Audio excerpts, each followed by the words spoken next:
Hello বন্ধুরা, আসসালামু আলাইকুম। তো চলুন আজকে আমরা দেখব বিকাশের মাধ্যমে কিভাবে পল্লী বিদ্যুৎ বিল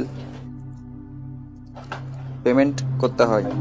ফার্স্টে বিকাশ অ্যাপে ঢুকবো।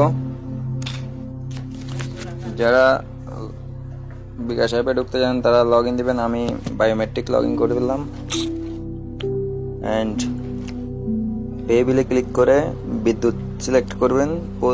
প্রিপেড হলে প্রিপেড, পোস্টপেড হলে পোস্টপেড। আমরা আজকে পোস্টপেড বিল পেমেন্ট করব। তো পোস্টপেডের মধ্যে ক্লিক করে যেই মাসের বিল দিবেন ওই মাসের বিলটা বিলের কাগজ থেকে আপনারা দেখে সেপ্টেম্বর সিলেক্ট করে দিবেন। আমারটা সেপ্টেম্বর মাসের, তাই আমি সেপ্টেম্বর সিলেক্ট করলাম।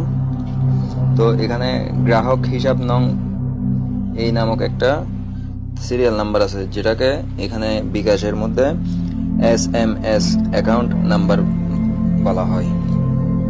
তো আমরা ওই নাম্বারটা এখন এখানে দিয়ে দিব 10